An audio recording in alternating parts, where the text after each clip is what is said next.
Hello and welcome to Short Story Scene. I'm your host, the storyteller, and here we have a tale called Inferno by Dante Alighieri, Canto 29. The many people in the divers wounds, these eyes of mine had so inebriated that they were wishful and stand still and weep.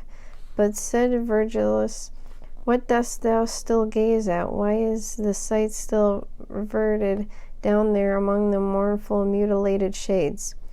Thou hast not done so at the other bowl, and consider the count them thou believest, and the 20 miles and valley winds. And now the moon is underneath our feet, henceforth the time allotted us is brief, and more is to be seen than what thou seest.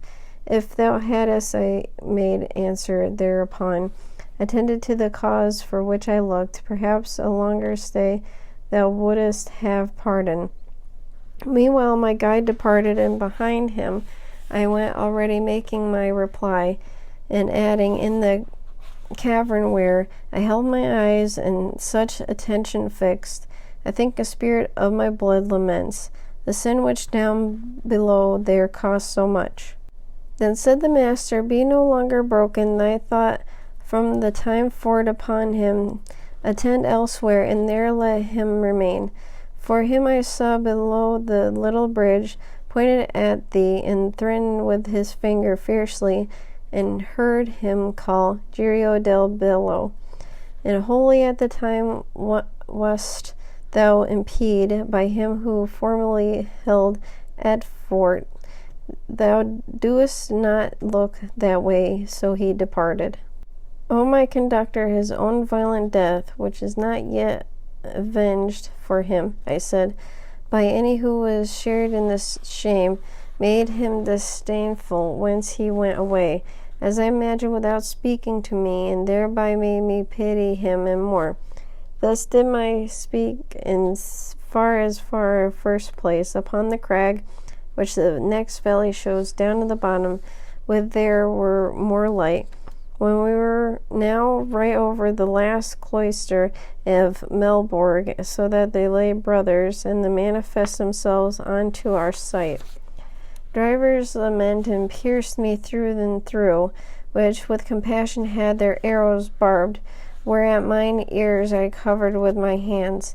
What pain would be if from the hospitals of validation and twixt July and September, and of Marima and Sardina, all the diseases in one mote were gathered, such was it here, and such a stench came from it, as the putrescent limbs as wont to issue.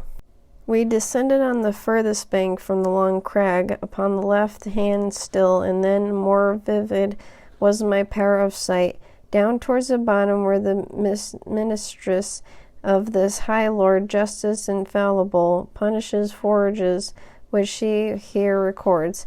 I did not think sadder sight to see was in India, a whole people sick, when was the air so full of pestilence. The animals down and the little worm all fell afterwards, the ancient people, according as the poets have affirmed, were from the seed of ants restored again.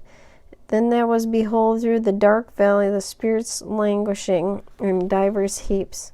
This is on the belly, that upon the back one and the other lay, and others crawling, shifting themselves along the dismal road. We step and step went onward without speech, gazing upon and listening to the sick, who had not strength enough to lift their bodies. I saw two sitting leaned against each other, and the leans and heating plattered against platter, from head to foot despotted over with scabs, and never saw a pile the currycomb, and the stable boy from whom his master waits, or him who keeps awake unwillingly, as every one has plying fast the bite of the nails upon himself, for the great rage of itching which no other succour had. And the nails downward with their dragging, and the scab in a fashion as a knife the scales of the bream, or any other fish that has them largest. O thou that with the fingers dost dismal thee, began my leader unto one of them, and then makest them pincers now and then. Tell me if any Lycian, and with those who are within so many thy nails suffice thee to all eternal unto this work. Lycians were we whom thou so wasted seest, both of us here. When weeping made reply, but who art thou that questionest about us? And said the guide, one I am who descends down with the living man from cliff to cliff, and I intend to show hell unto him. Then broken was their mutual support, and trembling each one turned himself to me, with others who had heard him by rebound. Wholly to me did the good master gather, saying, Say unto them whatever thou wishest. And I began, since we would have it so. So many your memory not steal away in the first world from the out of the minds of men, but so may it survive neath under the suns. Say to me who you are and of what people. Let not your foul and loathsome punishment make you afraid to show yourselves to me. I of Arezzo was, one made reply, and Albert of Siena had me burned, and what I died for does not bring me here. 'Tis true, I said to him, speaking in jest, that I could rise by flight in the air, that he would have conceived in that little wit. Would you be to show him the art, the only because no Daedalus I made him, and made me be burned by one who held him as his son. But unto the last Bolgia of the 10 for alchemy which in the world I practiced, Minos, who cannot err, has me condemned. And I to the poet said I, now was ever so vain a people as the Sienese, and now certainly the French by far.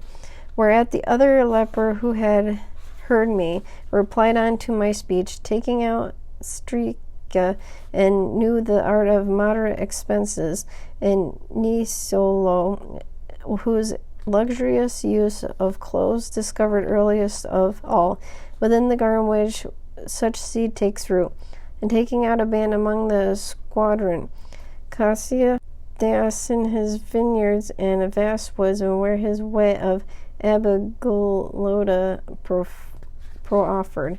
But thou now, whose thus doth second thee against the Sienese, make the sharp thine eye towards me, so that my face is well answered thee.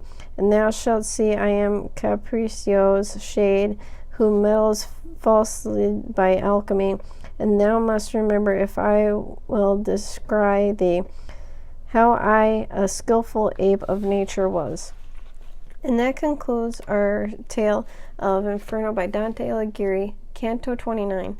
If you like this content and would like to support it, please head on over to Patreon. That is www.patreon.com/shortstoryscene. Thank you, Drac, for being a patron, and thank you all for listening, and see you next episode. Bye!